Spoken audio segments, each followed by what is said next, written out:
You have no idea, ladies and gentlemen. I'm going to tell you right now that whatever you perceive to be the state of the art of technology, any technology in the civilian sector, in the secret, ladies and gentlemen, they are at least, very bare minimum, 50 to 100 years ahead, beyond what you can even imagine.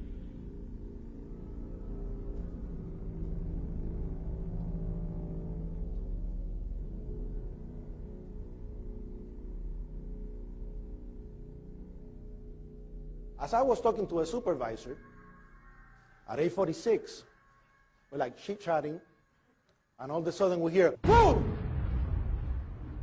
An explosion so hard that pushed us upwards. Upwards. And it came from the basement, between the B2 level and the B3 level. Screams everywhere. A person comes running into the office saying, explosion, explosion, explosion.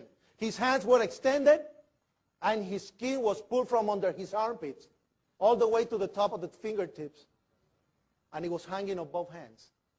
The false ceiling fell on top of us. The sprinkler system got activated, and when I went to verbalize that it was a generator, we hear boom all the way on the top, the impact of the plane on the top.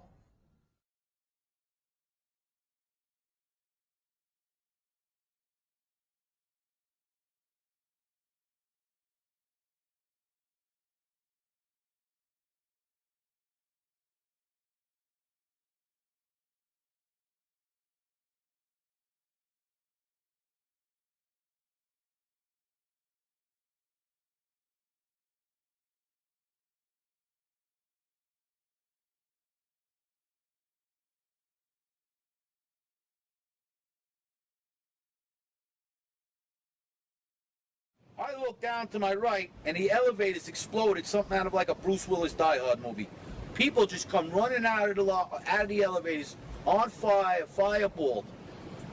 I mean, it was like, what is going on here? Something's up here. I mean, the plane's up there, now there's fire down here.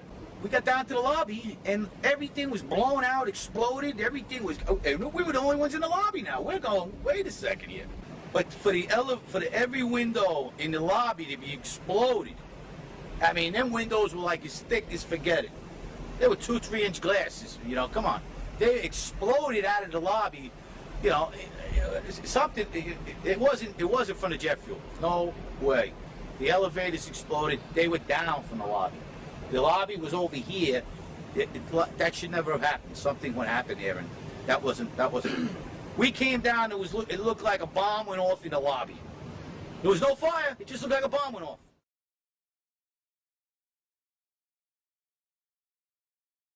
I wasn't expecting to see the damage that I saw in the lobby, and the people, the bodies, the burnt people, the injured people. I really wasn't prepared for that.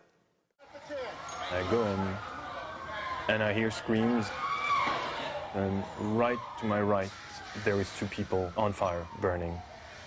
I just didn't want to film that. It was like, no one should see this. Pfeiffer was the first chief into the building. Right away, a guy from the Port Authority told him the damage was somewhere above the 78th floor. But all you had to do was look around. It was obvious. Something had happened right there in the lobby. You just saw that all the windows were blown out. The lobby looked like the plane hit the lobby. There were some casualties. There were several people with their hair singed, skin hanging off.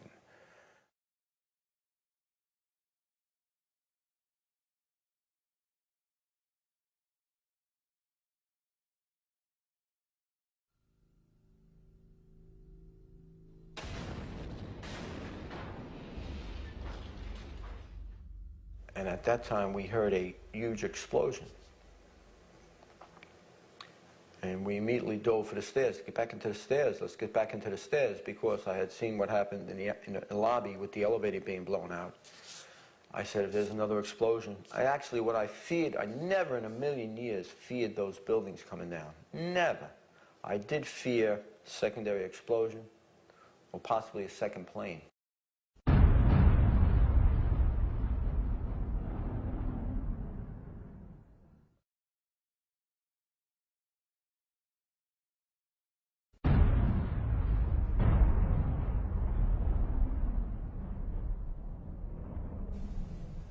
'30th floor.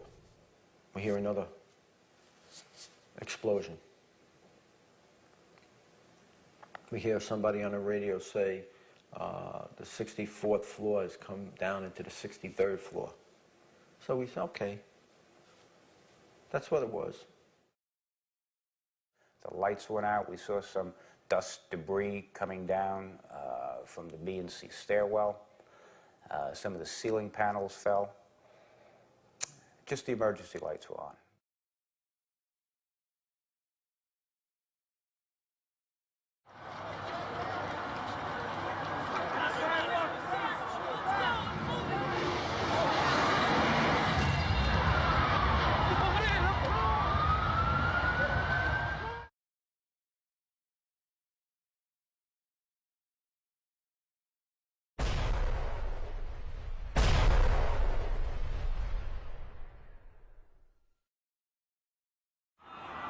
Oh my God! It was a military plane.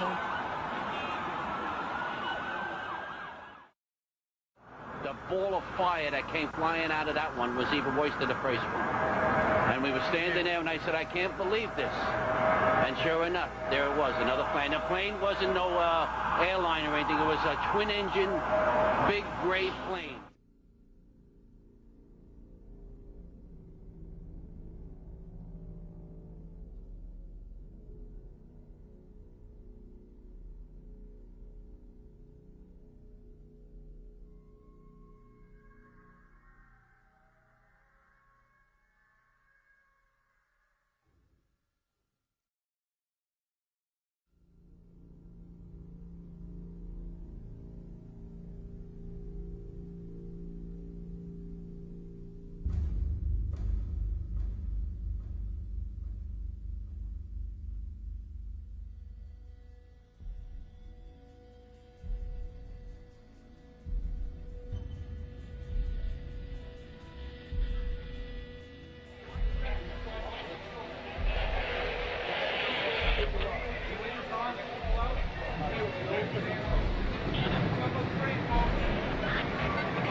We made it outside. We made it about a block.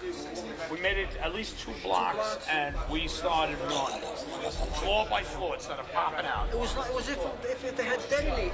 Yeah, if they were planned to take down a building. Boom, boom, boom, boom, boom, boom, boom. All the way down. I was watching it and running. Deputy Commissioner Thomas Fitzpatrick said it looked like sparkling around one specific layer of the building. My initial reaction was that this was exactly the way it looks when they show you these implosions on TV.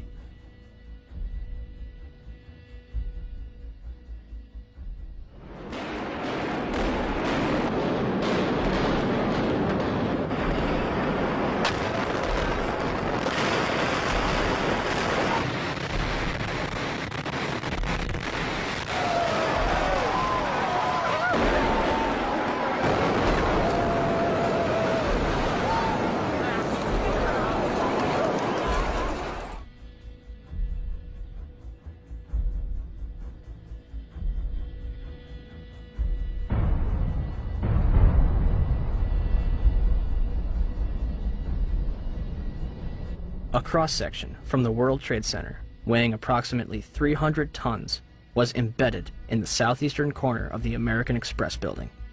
This piece would have had to travel at least 390 feet, maintaining enough kinetic energy to embed itself in the corner of the building.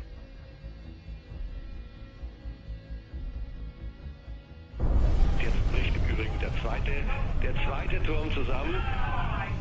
Der zweite, in diesem Moment bricht der nördliche Turm des World Trade Centers zusammen. Wir können nur alle hoffen, dass alle Menschen aus diesem Turm evakuiert sind. Es gibt kein World Trade Center mehr. You have two 110-story office buildings. You don't find a desk. You don't find a chair. You don't find a telephone, a computer. The biggest piece of a telephone I found was half of the keypad, and it was about this big. The building collapsed to dust. Anything I've ever seen like that, I've seen collapses and demolition buildings, but nothing like this. Was unbelievable. Like I said, there wasn't a door, there wasn't anything to be found. It was all disintegrated, all rubble. Concrete was small little pieces, not even slabs. No desk, no furniture, no computers, no phones, no anything. So I imagine the people were the same as the building, nothing left. Well, first of all, these are not puffs of air, they're pulverized building materials. And they occur at 160 to 200 feet, some of them, per second. These velocities are propelled by explosives.